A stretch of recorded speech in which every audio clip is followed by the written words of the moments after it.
우리 한번 옆 사람으로 인사하겠습니다. 반갑습니다. 사랑합니다. 저를 위해서 기도해 주시니 고맙습니다. 감사합니다. 하나님, 주님 전으로 달려왔습니다. 주님 앞에 몸과 마음과 뜻과 정성을 모아 예배합니다. 주여, 예배하오니 나의 예배를 받아 주옵소서. 나의 간절한 예배가 할문이 열리며 나의 정성스러운 예배가 이 시간에 나의 간구하는 모든 기도의 제목, 내 가정과 내 자녀의 기도 제목이 응답받는 축복의 예배가 되게 하여 주옵소서. 그네가 넘치는 귀한 예배가 되시기를 예수님의 이름으로 축복합니다. 우리가 근대 철학은 합리론과 경험론으로 나눠집니다. 데카르트, 라이프니치, 스피노자가 합리론이요, 그리고 루크와 버클리와 휴미 이 경험론입니다. 이것을 칸트가 지구 피태의 세계를 거쳐서 해결이 완성한다는 겁니다. 그런데 이 출발이 누구로부터 시작됐느냐라고 할 때 베이컨입니다. 이 베이컨은 바로 네 가지의 우상을 버리라는 것입니다. 그래야만이 저와 여러분이 이 땅에서 정말 인간다운 무엇을 이룰 수 있는 능력이 생긴다는 것입니다. 그 첫째가 무엇을 버려야 되느냐? 종족의 우상을 버리라는 것입니다. 종족의 우상은 뭐냐? 항상 내가 옳다, 그리고 내 말이 정답이다, 그리고 내 주장이 맞다라는 것을 가르친다는 겁니다. 이걸 가르쳐 우리는 철학적으로 자기 중심이라는 겁니다. 몇 사람 인사합시다. 안녕하십니까? 내 말은 항상 맞는다. 내 말이 항상 맞는 거예요. 내 주장이 끝내준다는 겁니다. 그래서 내 말은 참말이고 너 말은 잘못된 말이라는 것입니다. 제가 신학 다닐 때 우리 스승님이 항상 해주는 말이 있었습니다. 성경을 볼 때는 전체를 보라는 것입니다. 부분을 보게 되면 하나의 주제, 하나의 내용, 하나의 해석, 하나의 목적, 하나의 결론을 이룰 수가 없다는 겁니다. 전체를 보라는 겁니다. 그러면서 두 번째로는 하나님의 말씀은 꼭 귀로나 그리고 눈으로 하지 말고 가슴으로 하라는 겁니다. 가슴. 오늘 이 시간 여러분과 제가 예배 드릴 때 여러분의 모든 자기중심을 버리고 가슴으로 하나님의 음성을 듣는 복된 시간 되시기를 예수님의 이름으로 부탁합니다. 두 번째로는 동굴의 우상을 버리라는 것입니다. 동굴의 우상은 뭐냐? 선입견이라는 거예요. 편견이라는 겁니다. 우리는 사람마다 다 자기 나름대로의 기준을 가지고 있습니다. 여러분이 저를 볼 때, 야, 목사님은 참 예쁘다, 멋있다 라는 이 편견을 가지고 있지 않습니까? 참 잘생겼다, 이런 편견을 가지고 있는데 그 선입견이나 편견들을 버리라는 것입니다. 우리는 마찬가지입니다. 우리가 회사에서 다닐 때도 사장님에 대한 편견이 있습니다. 그리고 친구, 동료들에 대한 편견과 선입견이 있다는 것입니다. 그러므로서 이 선입견과 편견은 나의 미래를 나가는데, 그리고 나의 모든 꿈을 성취하는 데에 장애물이 된다는 겁니다. 그래서 편견과 선입견을 버리라는 것입니다. 세 번째로는 에피메니데스의 역전, 즉 시장의 우상을 버리라는 것입니다. 에피메니데스의 역설은 뭐냐라고 물으면, 시장 가면, 야, 이거 내가 5,000원에 떼왔는데 4,900원만 받습니다. 100원 손해보고 판다는 거예요. 100원 손해보고 5,000원에 떼왔는데 4,900원만 판다는 거예요. 왜? 경기도 어렵고 이거 안 팔리기 때문에. 따라서 거짓말이다. 완전 거짓말이라는 거예요. 믿지는 장사는 없다는 겁니다. 그런데 사람들은 거기에 속는다는 거예요. 거기에. 그래서 이것을 우리는 시장의 우상이다라는 것입니다. 네 번째로는 극장의 우상이라는 겁니다. 다시 말씀드려서 전통과 권위, 그리고 남자들의 그 권위, 그리고 이 남자들의 하는 그 모습, 이 모든 것들을 다 버리라는 것입니다. 그래서 우리는 루크가 말한 것처럼 백지 상태에서 내가 꿈꾸고자 하는 내 인생, 여러분이 꿈꾸는 여러분의 가정, 그리고 여러분의 자녀들의 미래를 백지 상태에서 다시 그리는 순간 우리는 놀라운 신비한 능력을 체험할 수가 있다는 것입니다. 그러므로 오늘 예배를 통하여 저와 여러분이 다시 한번 내가 가지고 있는 편견이나 생각이나 내가 주장했던 모든 것들을 다 이 시간 내려놓고 이 시간 백지 상태에서 하나님이 내게 주시는 계시를 받고 하나님이 내게 주시는 능력과 지혜를 받아서 내 인생을 그려보시고 여러분의 자녀들 자식들의 그 미래를 그려보시고 여러분의 그 모든 가정을 그려서 그린 대로 응답받는 축복의 예배가 되시기를 예수님의 이름으로 축복합니다. 그리기 싫었나 봅니다. 그래도 그려야 됩니다. 그래야 우리가 인생이 달라질 수가 있다는 겁니다. 주목하십시오. 그린 대로 이루어 주옵소서. 주여! 그린 대로 이루어 주옵소서. 내가 내 가정을 그려봤습니다. 내가 내 인생을 그려봤습니다. 내가 내 자녀들을 그려봤습니다. 그런데 그림대로 된다는 것이 얼마나 위대한 일이라는 것입니다. 그게 놀라운 역사라는 거예요. 그 역사를 오늘 예배를 통하여 저와 여러분이 만들자는 것입니다.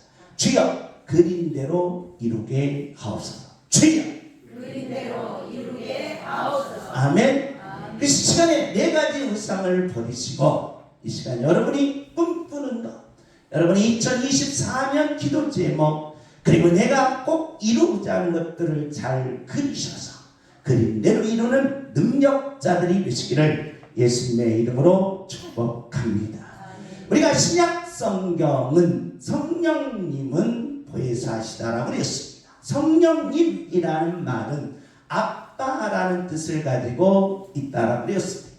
그리고 보혜사라는 말은 기름 부음이라는 뜻을 가지고 있다라고 그랬습니다. 그래서 성령님은 보혜사이시다라는 말은 아빠가 내게 기름을 부어 주신다는 겁니다. 오늘 이 시간에 성령님이 여러분의 개인에게 오셔서 여러분이 그린 그림들, 여러분이 꿈꾸는 모든 꿈, 그리고 여러분이 목표하는 목표가 성령님의 기름 부음으로 모두 응답받는 축복의 예배가 되시기를 예수님의 이름으로 축복합니다. 우리가 사도행전에서부터 계시록까지는 성령님이 우리에게 오셔서 어떻게 우리에게 기름 부어 나와 내 가정과 내 자녀들을 인도해 가시는가, 제사직 그리고 왕직 선지직으로 인도해 가시겠다는 겁니다. 우리는 오늘 본문의 내용은 갈라디아서입니다. 갈라디아서의 전체 내용은 성령님께서 우리들에게 기름 부어 하나님의 자녀들은 뭘로 살게 하시겠느냐? 은혜로 살게 하시겠다는 것입니다. 주목하십시다. 은혜로 살게 하옵소서. 주여! 은혜로 살게 하옵소서. 아멘. 왜 그러느냐? 오늘 사도 바울이 은혜로 사는 이 마지막 순간을 너무나도 간절하게, 너무나도 바로 리얼하게 이 계시를 우리에게 보여주고 있습니다. 갈라디아서 6장 17절입니다. 우리 다 같이 읽습니다. 시작.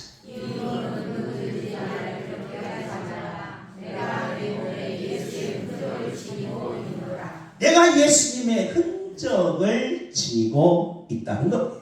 이걸 가리켜 우리 헬라어로 스티그마라 합니다. 그러니까 예수님이 십자가에 못 박히셨는데 양손에 못을 박혔습니다. 그런데 예수님의 그 부활하신 모습을 보니까 이 손에 못자국이, 그런데 내 손에도 못자국이 생겼다는 거예요. 내 머리에도 가시면류관 자국이 생겼다. 그런데 이 흔적은 바로 예수님의 그 삶의 흔적과 동일합니다. 그리고 예수님의 행하신 능력이 내게도 있고 예수님의 가르치신 지혜가 내게도 있더라. 신기한 것은 내게 못자국이 생겼는데 예수님의 흔적이 내 안에 있는데 예수님의 능력과 예수님의 지혜와 예수님의 그 놀라운 신비함들이 내게도 있더라는 거예요. 이게 바울의 자기 자신의 입장을 지금 갈라디아 교인들에게 이야기하고 있다는 겁니다. 그러니 나를 뭐 하지 말라? 괴롭게 하지 말라는 것입니다. 나를 괴롭게 하지 말고 나는 누구의 흔적을 가졌다? 예수님의 흔적을 가졌다는 것입니다. 이걸 가리켜 우리는 스티그마, 바로 은혜의 삶이라는 것입니다. 은혜의 삶은 이와 같은 놀라운 역사를 이루어낸다는 것입니다. 은혜로 살게 하옵소서. 주여 은혜로 살게 하옵소서. 아멘. 우리가 이 땅의 삶은 세 가지로 정의할 수 있습니다. 첫째는 평범한 삶이라는 겁니다. 그래서 평범한 삶은 우리가 가르쳐 이것을 바로 뭐라고 하냐? 본능, 욕망, 욕심으로 나눠집니다. 그러니까 우리가 이 땅의 모든 70억 인구는 평범한 삶을 살고 있다는 거예요. 이 말은 뭐냐? 본능적인 삶입니다. 뭐예요? 생존을 위한 삶이라는 것입니다. 그래서 저와 여러분은 내일 또 뭐 하게 된다? 아침 일찍부터 뭐 하게 됩니까? 찍어 바르고 빚고 입고 출근하게 된다는 거예요. 무슨 삶입니까? 생존의 삶이라는 것입니다. 그러니까 우리는 본능의 평범함 속에서 이 생존의 삶은 우리에게 뭘 가져다 주느냐? 욕망을 가져다 준다는 티나토스. 그래서 욕망을 가져다 주기 위해서 생존을 살다 보니까 욕망이 불붙어 오르는 거예요. 타오른다 이 말입니다. 타오르는데 그 욕망을 이룰 수가 없어요. 왜? 욕망은 풍선이다. 그래서 터진다. 터지면서 인간은 욕심 속에 에피투미아, 바로 좌절과 아픔의 쓴맛을 경험하게 된다. 그러니까 평범한 삶은 나도 모르게 쓴맛이다. 그래서 사람들이 거기서부터 소주를 먹기 시작했습니다. 쓴맛이 생기는 거예요. 소주 먹으면 쓰다는 거예요. 그러니까 인생의 쓴맛은 평범함 속에서 모든 사람들에게 내려지는 놀라운 평범이더라. 그래서 이 평범을 벗어나야 되는데 이 평범을 벗어나기 위해서는 정의의 삶으로 바꾸라는 거예요. 그래서 우리가 평범한 삶은 반드시 쓴맛을 경험한다는 겁니다. 쓴맛을 경험한 인생은 결코 성공할 수 없고 결코 일어날 수 없고 결코 승리로 바꿀 수가 없다는 거예요. 그래서 인생을 뭘로 바꿔야 되느냐? 정의의 삶으로 바꾸라는 거예요. 정의의 삶은 오늘날 모든 이들에게 중요하게 여기는 해답이라는 것입니다. 하버드 대학의 샌델 교수가 정의란 무엇인가에 대해서 그 평생의 강의를 했습니다. 근데 그 정의의 내용을 세 가지로 나누면 롤스와 로직과 완조입니다. 그런데 정의란 뭐냐라고 할 때 이 땅의 모든 사람들은 기회를 똑같이 줘야 된다. 기회. 누구 이건희 회장님의 아들인 이름을 잊어버렸는데 그 사람이나 나나 기회가 똑같아. 잘생긴 나나 조금 덜 생긴 배집사님이나 기회가 똑같아야 된다. 기회가 똑같아야 되는데 오늘날 사회는 기회가 똑같이 안 주어진다. 기회가 뭐냐? 권력자들이나 가진 자들이나 있는 자들에게 더 기회가 온다는 거예요. 근데 나 같은 사람은 기회가 없으면 영원히 그 기회를 잡을 수가 없다는 거예요. 그래서 기회는 똑같이 줘야 된다. 똑같이. 이게 롤스의 정의입니다. 그러다 보니까 그러면 기회를 똑같이 주고 나서 어떻게 하냐? 나눔에 있어서는 뭘 해야 되냐? 차등을 줘야 된다. 차등. 우리가 코로나 때 제가 치료했던 회장님이 재산이 3천억이에요. 그런데 오늘날 날 갔는데 국가에서 코로나비로 50만 원 준다고 50만 원 갖고 춤추고 있어요. 아니 자기 재산은 얼마인데 3천억인데 50만 원을 똑같이 주는 거예요. 따라서 그 돈 놔주세요. 그러니까 차등이 있어야 된다는 거예요. 어떻게 부자에게도 똑같이 주냐 이 말이에요. 부자에게. 그러니까 이게 롤스의 뭐예요? 생각입니다. 부자도 50만 원, 나 같은 사람도 50만 원. 이게 불평등하다. 그래서 롤스는 뭐라고 말해요? 무지의 페리를 이야기해요. 무지의. 사람들이 법을 만들 때 사람들이 모든 입장은 다 자기 입장으로 법을 만든다. 의사는 의사 입장에서, 그리고 판사는 판사 입장에서, 기업가는 기업계 입장에서, 노동자는 노동자 입장에서 모든 것을 다 이야기하고 배경한다. 그러면 어디다 붙여야 돼? 어디? 다 입장이 자기 입장이라면 어디다 붙이냐? 그래서 롤스는 그러면 우리가 다 죽어서 천국 가가지고 법을 만들자. 그러면 내가 나중에 어떻게 태어날지 어떻게 해? 전민으로 태어날지 부자들로 태어날지 어떻게 해? 그 상황에서 우리가 법이나 사회나 구조나 모든 것을 한번 만들어 보자는 거예요. 이게 바로 자유주의라는 것입니다. 자유주의. 그래서 롤스는 기회는 동일하게 똑같이 줘야 되며 바로 나눔은 차등 있게 줘야 된다. 이게 정의로운 삶이다. 정의로운. 그러니까 로직이 무슨 소리냐? 내가 너희들 놀 때 나는 뭐하고? 잠도 안 자. 새벽부터 열심히 가서 뭐했다? 이랬다. 그런데 왜 나에게는 왜 그런 아픔을 주냐? 나에게는 왜 차등을 주냐? 그래서 소유권은 분명하게 인정하라는 거예요. 소유권을 인정하는 것이 정의로운 삶이다. 정의로운. 그러면서 이 땅은 불평등해도 된다는 거예요. 불평등해. 이 평등이 없어져야 된다. 불평등해야 된다. 그러면서 오직 바로 지상주의에 내 재산, 내 인권, 내 가정만 세우면 최고다. 다른 건 다 필요 없다는 거예요. 이걸 극단적인 지상주의라고 부릅니다. 이게 정의라는 거예요. 그러면서 왈저는 아니다. 가만히 보니까 이 땅의 삶을 보니까 가장 지위가 높은 사람이 돈도 있고, 돈도 있는 사람이 지위도 있고, 명예도 있고, 다 갖는 거예요. 그러니까 얼굴 잘생기니까 연예인이니까 인기도 있어요. 인기도 있는데 돈도 있어요. 돈도 있는데 좋은 차도 타요. 이건 너무 불공평하다는 거예요. 그래서 사람들이 다 뭐 되려고 그래요?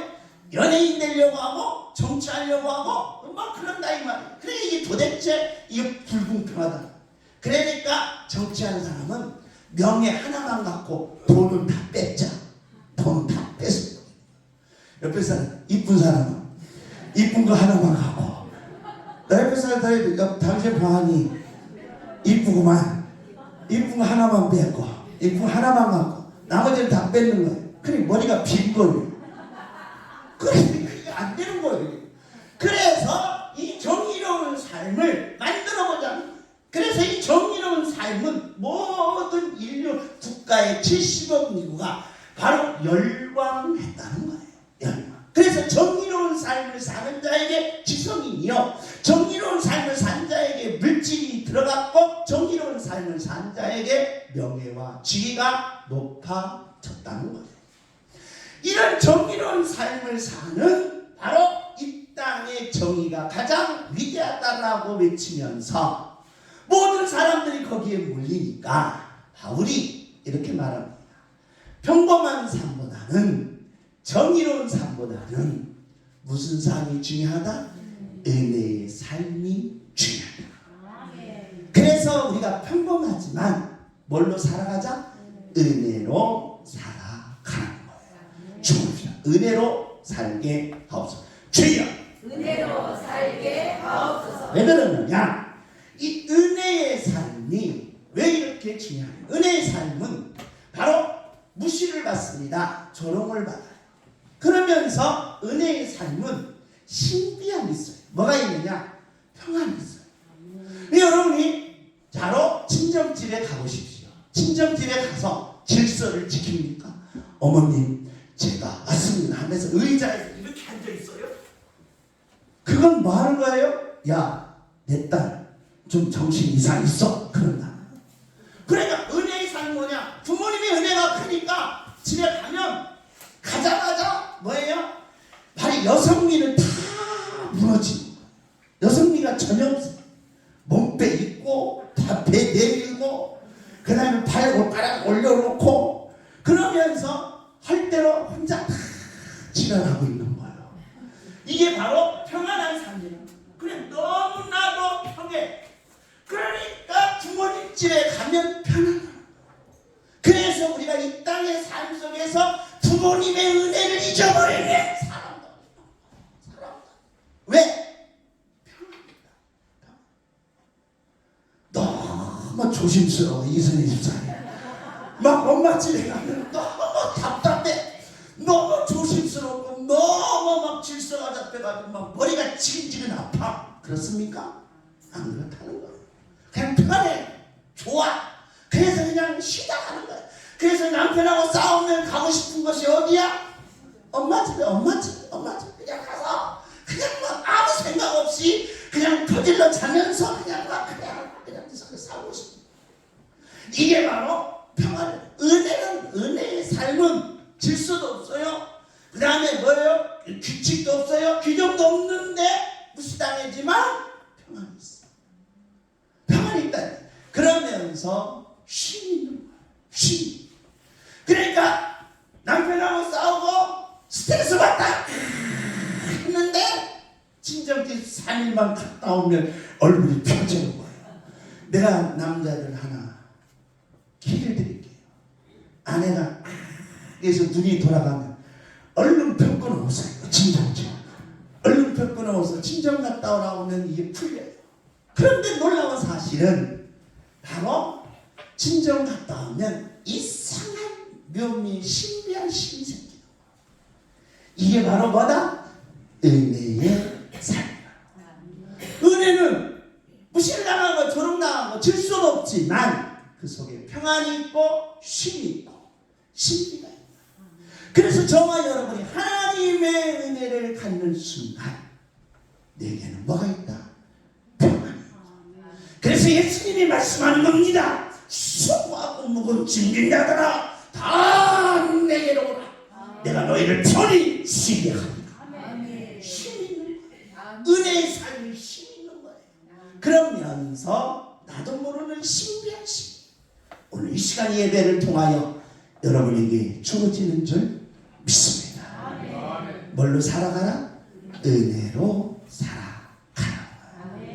은혜로 사는 자의 역사가 오늘 여러분에게 있기를 예수님의 이름으로 축복합니다. 그래서 사도 바울은 평범한 삶을 위해 정의로운 삶과 은혜의 삶을 대비시키며 갈라디아 전체를 우리들에게 성령의 감동으로 계시한다는 것입니다. 우리 다 같이 읽습니다. 시작.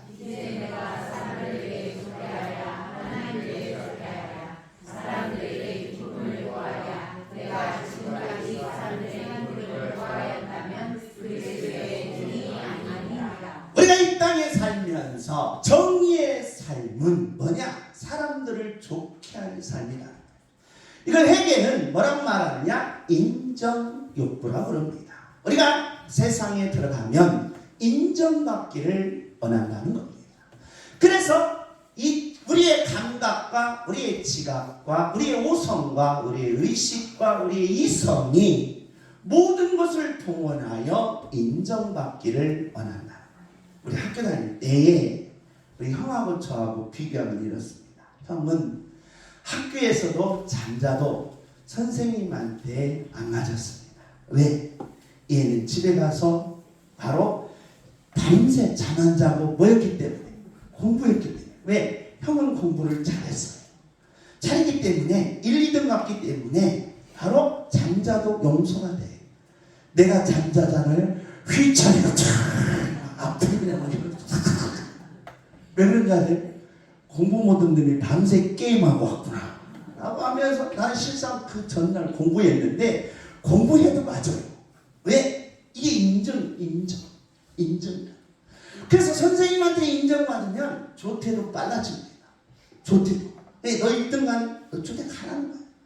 나 같은 사람은 조퇴도 안 돼요. 왜? 꼴찌가니까. 그러니까 이 인정이라는 게 얼마나 중요한지 몰라요.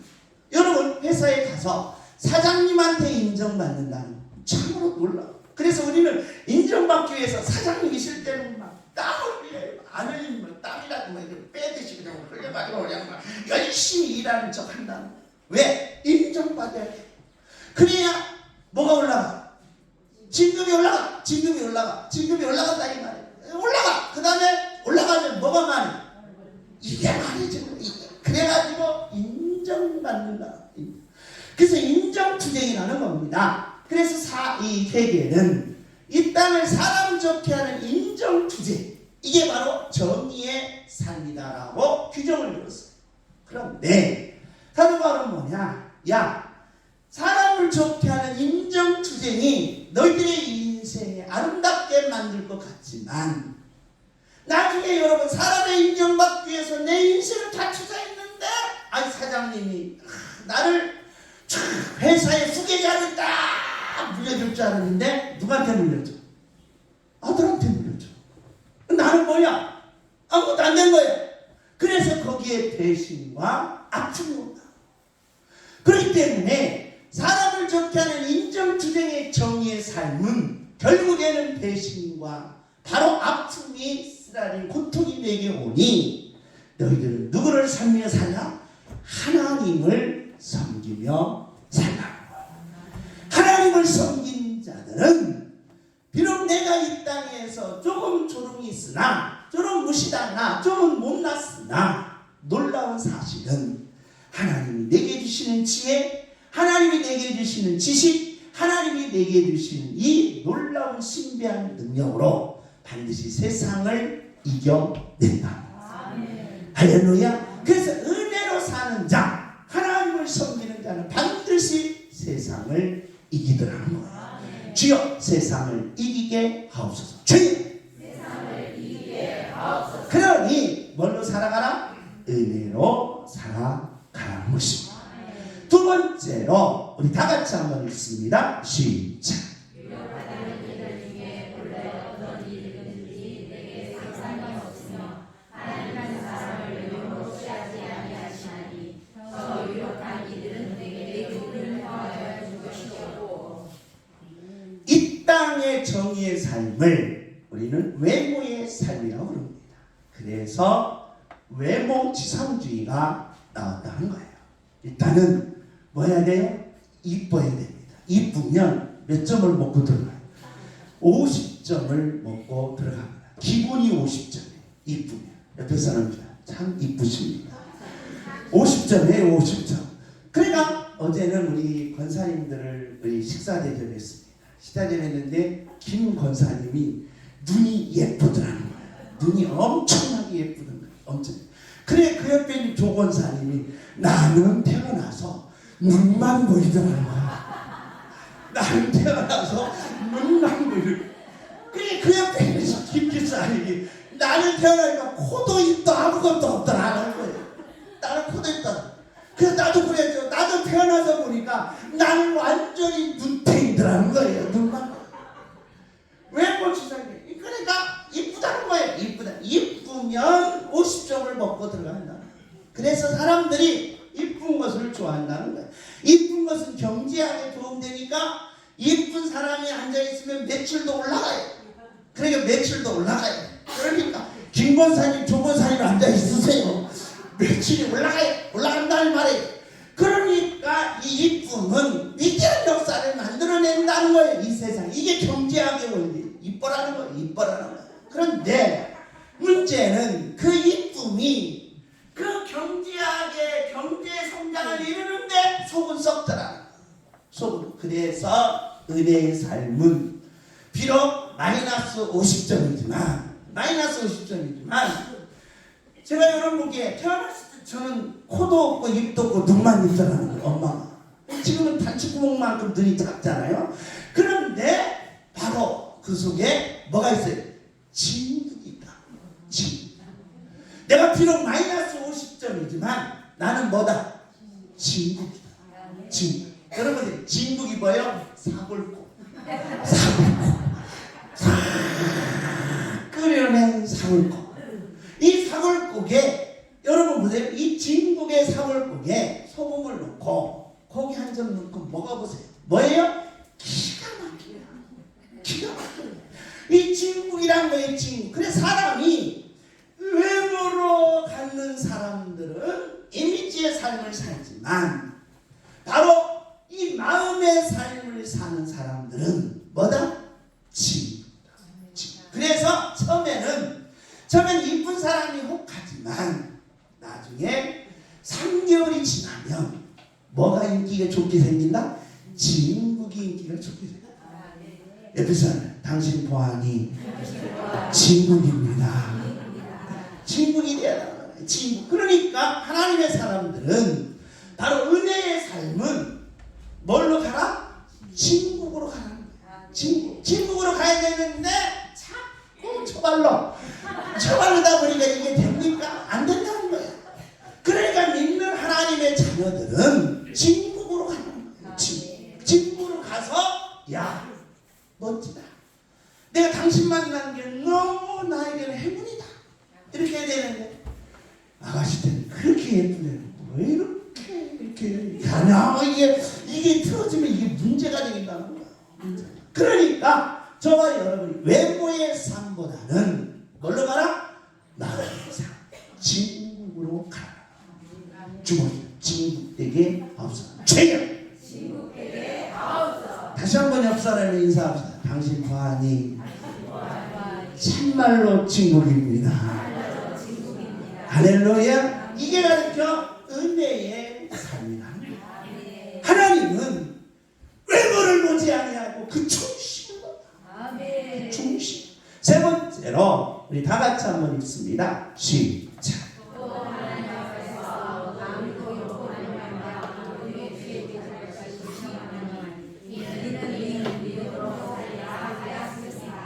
칸트는 실천이성 비판에서 인간이 가져야 될 최고의 덕목은 도덕이다. 도덕. 그래서 이 땅의 정의의 삶은 도덕입니다.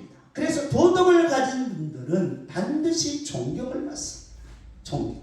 그리고 사회의 어른이 되고 사회의 역사와 사회의 문화와 사회의 가치관을 이끌어가는 가장 위대한 존경받는 사람들을 가리켜 도덕적인 삶을 사는 분들이라 말합니다.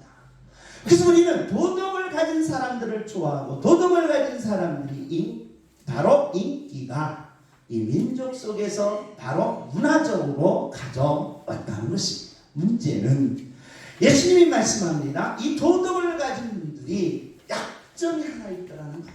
뭔 약점이냐? 겉과 속이 다르게 되더라. 이게 문제가 되더라. 겉과 속이 다르다 보니까 예수님은 바리새인들이 당시의 도덕의 최고의 경점을 이뤘습니다. 바리새인만큼 도덕적인 사람이 없었고 바리새인만큼 율법을 613가지나 지킨 사람이 없었습니다. 자로 돌아다니는 신이었고 바로 거룩하고 보면 참으로 바로 신의 기운이 철철 흘러 내려오는 분들이 바로 바리새인들이었다는 것입니다.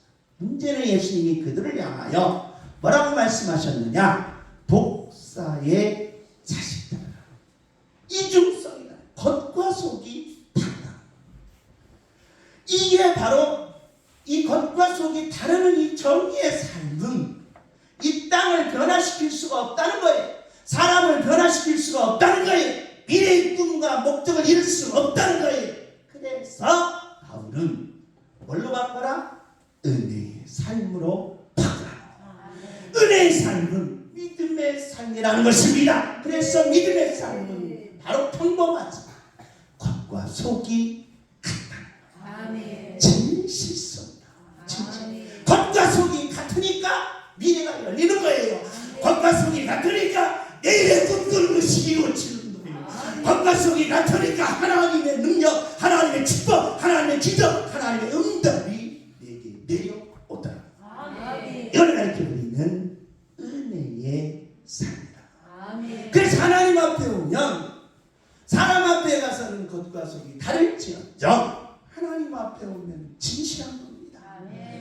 이렇게 못한 부분이 있네요. 내가 잘못된 부분이 있네요. 내가 이렇게 아픈 부분이 있네요.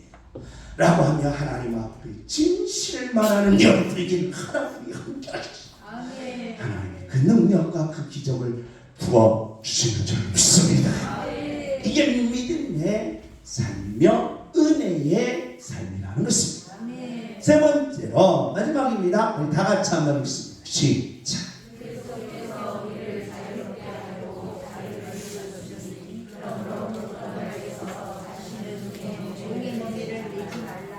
정의의 삶은 우리가 이 땅에 살면서 도덕적인 것 같지만 방종이다. 방종과 자유는 차이가 있더라는 거예요. 우리가 이 땅에 살면서 평안과 편안이 차이가 있어요. 편한 것은 우리가 버스를 타다가 택시를 타면 편합니다. 그 사람들은 편하려고 합니다. 왜? 버스보다는 뭐가 좋으니까? 택시가 좋습니다. 택시보다는 뭐가 좋습니까? 자가용이 좋습니다. 모 권사님은 자가용을 장롱면허라고 했어요. 그래서 장롱을 싣고 다니는 면허구나 생각했습니다. 그래서 국가에 반납했더니 10만 원을 주더랍니다.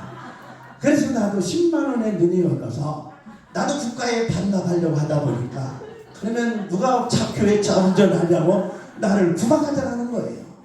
그러니까 이거 안 되겠구나 라는 거예요. 그러니까 우리가 이 땅에 살면서 이 방종은 내 자신의 모든 삶을 가로막는다. 그래서 하나님은 자유한 삶이 뭐냐라고 했을 때 이걸 가리켜 선한 영향력이다. 그래서 갈라디아는 사도 바울이 이렇게 말합니다. 적은 누룩이 뭐 퍼진다? 온 동이에 퍼진다.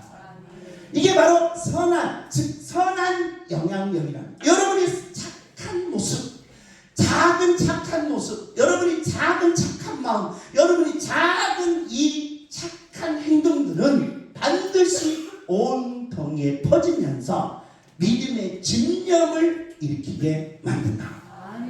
이게 믿는 자의 능력이 되라는 거예요. 여러분, 토끼가 약국에 가서 당근 있냐고 물어봤습니다. 당근, 요즘 당근이 우리 이 집사님이 참 좋아하는 당근이 있습니다. 당근이라고 하니까 의사가 무슨 당근이냐 하면서 4개 하면서 쫓아냈어요. 없다고 쫓아냈어요. 다음날 왔습니다. 당근이냐고. 의사가 4개 있나? 무슨 당근이 있어 이놈아. 그러니까 세 번째 또 갔어요. 당근. 4개 있는데 당근이 없어요. 그래서 막 쫓아냈어요. 그래서 저는 너 다음에 가위로 네 귀를 자르면 너 자르다 막 가위로 막 그래서 막 가위 보여주면서 있습니다. 그래 다음날 또 왔어요. 그 토끼가 의사 선생님 가위 있어요? 가위 있어요? 그러니까 이런 새끼야 약국에서 그 가위 있어? 그러면서 막 그러면 당근 하나 주세요. 토끼의 집념을 가지라. 할렐루야. 약국에서도 뭘 살 줄 알아야 된다? 당근을 사라는 거예요. 약국에 당근을 사라. 이게 여러분 세상에 있지 않았지만 믿음으로 사는 자는 놀라운 역사를 만들어 낸다는 거예요. 그러니까 이 산을 명하여 바다로 옮기라. 그러면 뭐예요? 옮겨진다는 거예요. 그러니까 백부장이 내 하인이 지금 죽게 되었습니다. 예수님 말씀하라 하옵소서. 내가 믿나이다. 근데 그 하인이 낫더라는 거예요. 여러분 뿌리로 걷는 사람이 어디 있겠습니까? 그런데 베드로야 내게 오너라 하니까 뿌리로 걷더라는 거예요. 이게 상식에, 이게 이치에, 이게 과학적으로 안 맞는 말이지만 믿음으로 사는 자에게 그 능력과 그 이적과 그 기적과 그 축복이 내게 오더라는 거예요. 이게 선한 영향력이다. 믿음으로 사는 바로 은혜의 삶으로 가는 하나님의 자녀가 되시기를 예수님의 이름으로 축복합니다. 할렐루야. 은혜의 삶은 오늘 갈라디아 교인들에게 이렇게 호소하는 겁니다. 사도 바울이 나를 괴롭게 하지 말라. 괴로웠다는 겁니다. 아팠다는 겁니다. 그래서 삶은 이렇게 괴로운 거예요. 삶은 이렇게 아픈 거예요. 삶은 이렇게 슬픈 거예요. 그렇지만 하나님이 은혜로 사는 바울에게 다 같이 읽습니다. 시작. 스스로 속이지 말라. 하나님은 어떤 생명을 가르치지 아니하시나니 사람이 무엇으로 힘든지 할렐루야. 무엇으로 심든지 거두겠다. 예배를 드렸습니다. 한 시간이 헛된 것이 아닙니다. 주님을 위하여 헌신한 거 헛되지 않습니다. 주님을 위하여 봉사한 거 헛되지 않고 다 같이 읽습니다. 시작.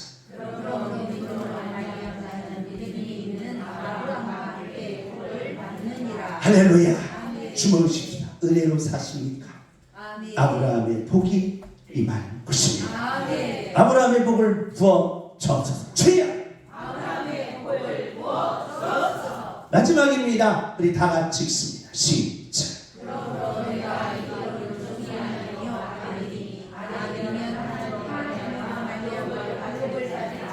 할렐루야. 저는 양문의 모든 가정들이 2024년 아브라함의 복과 유업을 받기를 원합니다. 여러분이 아프면 나도 아픕니다. 여러분이 슬프면 나도 슬픕니다. 왜냐? 나는 하나님의 자녀로서 하나님을 자녀들을 이끄는 목자의 마음을 가졌기 때문입니다. 그러기에 관계된 여러분이 어떤 상황에 있든지 아프기 때문에 하나님 아브라함의 복을 받게 하시고 2024년에는 하나님의 유업을 받는 가정들이 되게 하옵소서. 눈물로 호소합니다. 눈물로 기도합니다. 그러는 눈물을 주체없어서 어젯밤도 울었습니다. 왜? 하나님이 유업이 양분의 가정에게 임하게 해달라고. 이 마음의 축복이 있기를 예수님의 이름으로 부탁합니다. 우리 다같이 찬송의 하나님 내게 은혜의 삶을 주시사 반드시 아브라함의 복과 유업이 있는 나 인생이 되게 달라고 우리 동성으로 기도하는 시간을 갖겠습니다.